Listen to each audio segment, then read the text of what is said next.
আপনারা ইমাম আহমদ ইবনে হাম্বল নাম শুনেছেন? তিনি একজন বড় মাপের আলেম, বড় একজন মুফাসসির, মুহাদ্দিস। তিনি ইমাম আহমদ ইবনে হাম্বল হাম্বলি মাযহাবে বড় একজন আলেম, বড় একজন মুহাদ্দিস। তার জীবনী চেক করলে পাওয়া যায়, তার জীবনী একটু ঘাটাঘাটি করলে পাওয়া যায় তিনি অধিকাংশ সময় সফরে কাটাতেন। অধিকাংশ সময় তিনি সফরে বিভিন্ন রাষ্ট্রে, বিভিন্ন দেশ থেকে দেশান্তর চলে যেতেন হাদিস সংগ্রহের জন্য। হাদিস, তার কাজ শুধু হাদিস সংগ্রহ করা, হাদিস মুখস্থ করা, হাদিস লেখা, এগুলোই তোর কাজ। ইমাম আহমদ ইবনে হাম্বল একবার হাদিস সংগ্রহের কাজে বের হয়েছে। বের হওয়ার পরে একবার একটা মসজিদে অবস্থান করলো। কনকনে শীত, তো সেই শীতে কনকনে রাত্রে এশারের সালাত আদায় করলেন। এশারের সালাত আদায় করার পরে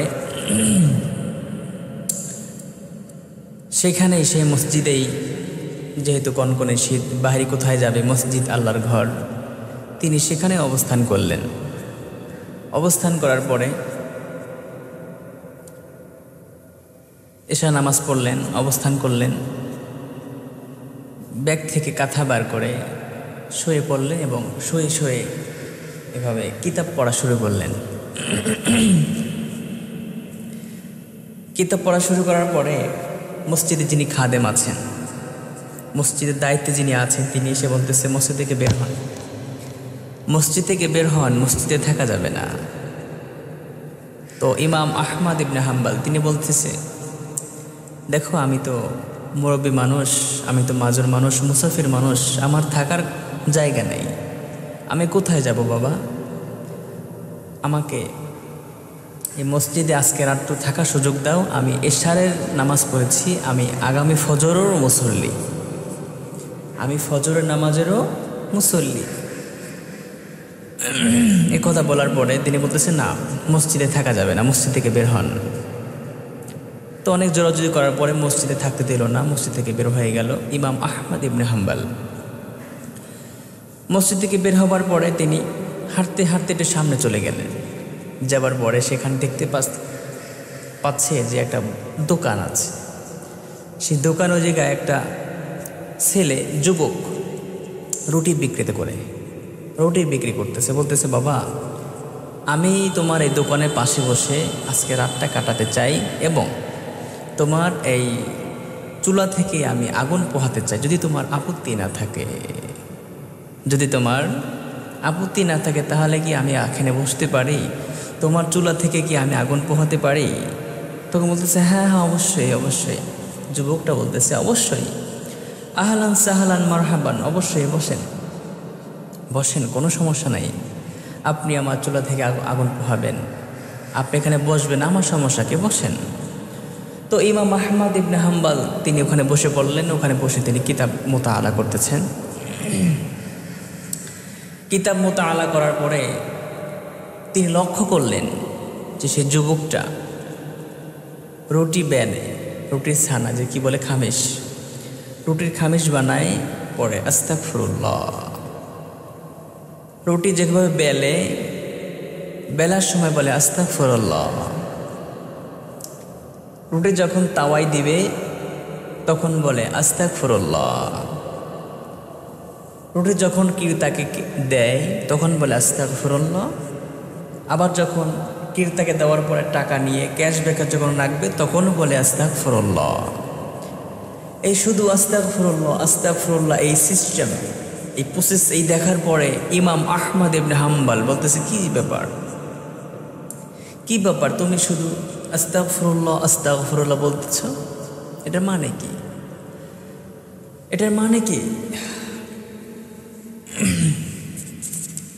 আস্তাগফিরুল্লাহ বলতেছ, এটার মানে কি? তুমি শুধু আস্তাগফিরুল্লাহ বলতেছো কেন?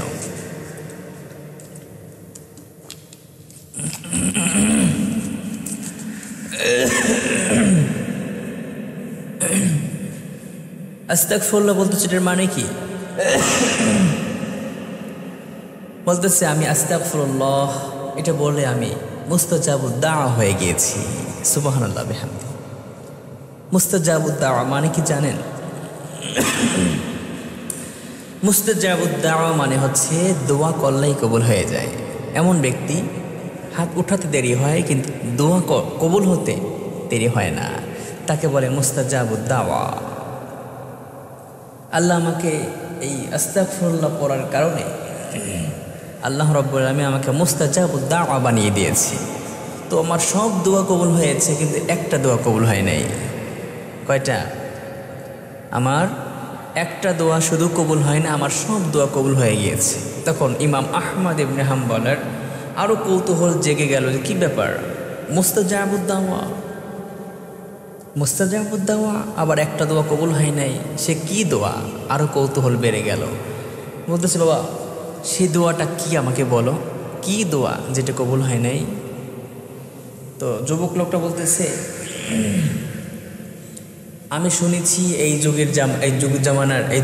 জামানার বড় মুহাদ্দিস মুফাসসির ইমাম আহমদ ইবনে হাম্বল, আমি তাকে একটু দেখতে চাই, তার হাতে হাত রেখে মুসাফা করতে চাই, বায়াত গ্রহণ করতে চাই এবং তার কপালে একটা চুমু দিতে চাই। তার কপালে আমি একটা চুমু দিতে চাই এবং হাত মুসাফা করতে চাই, তার সাথে মুআনাকা মোহাব্বত কোলাকুলি করতে চাই। তো ইমাম আহমদ ইবনে হাম্বল নিজেকে আর কন্ট্রোলে রাখতে পারলেন না, নিজেকে আর ধরে রাখতে পারলেন না। বলতেছে বাবা তুমি আস্তাগফিরুল্লাহ বলার কারণে আল্লাহ পাক তোমাকে মুস্তাজাবুদ দাওয়া বানিয়ে দিয়েছে, একটা দোয়া কবুল করে নাই সেটাও আজকে কবুল করে নিয়েছে। আমি হচ্ছে সে আহমদ ইবনে হাম্বল, তোমাকে সে দোয়া কবুল করার জন্য ইমাম আহমদ ইবনে হাম্বলের কাছে যাওয়া লাগে না, ইমাম আহমদ ইবনে হাম্বলই তোমার কাছে চলে এসেছে। সুবহানাল্লাহ বিহামদি। আমি হচ্ছে সেই আহমদ ইবনে হাম্বল। সুবহানাল্লাহ। তখন সে যুবকের সাথে কোলাকুলি করলো, মুআনাকা করলো, বায়াত গ্রহণ করলো, মুসাফা করলো, কিসে চুম্মা দিল। তো আমরা এই ঘটনা এই আহমদ ইবনে হাম্বলের জীবনী থেকে আমরা কি পাই? আহমদ ইবনে হাম্বলের জীবন থেকে আমরা এটাই পাই যে মুস্তাজাবুদ দাওয়া হতে হলে, আমাদের দোয়া কবুল করাতে হলে আমাদের আস্তাগফিরুল্লাহ ছাড়া বিকল্প কিছু নাই। বেশি বেশি আস্তাগফিরুল্লাহ, বেশি বেশি আস্তাগফিরুল্লাহ, আস্তাগফিরুল্লাহ, আস্তাগফিরুল্লাহ। কাজ করতেছেন আস্তাগফিরুল্লাহ, হাঁটতেছেন আস্তাগফিরুল্লাহ, এক জায়গায় যাচ্ছেন আস্তাগফিরুল্লাহ, বিভিন্ন কাজ করতেছেন মনে মনে আস্তাগফিরুল্লাহ, ঠিক কিনা? বেশি বেশি আস্তাগফিরুল্লাহ করলে আল্লাহ রাব্বুল আলামিন মুস্তাজাবুদ দাওয়া বানিয়ে দিবেন। আর মুস্তাজাবুদ দাওয়া এমন ব্যক্তি দোয়া করতে দেরি হবে কিন্তু দোয়া কবুল হতে দেরি হবে না। এজন্য আল্লাহ রাব্বুল আলামিন আমাদের সকলকে মুস্তাজাবুদ দাওয়া হিসাবে কবুল আর মঞ্জুর করে নিক। এবং বেশি বেশি আস্তাগফিরুল্লাহ, বেশি বেশি আস্তাগফিরুল্লাহ রাব্বি মিন কুল্লি যামবি ওয়া আতুবু ইলাইহি লা হাওলা ওয়ালা কুওয়াতা ইল্লা বিল্লাহিল আলিয়্যিল আযীম। এটা বেশি বেশি পড়ার তৌফিক দান করুক। জোরে বলেন আমিন, আর জোরে বলেন আমিন।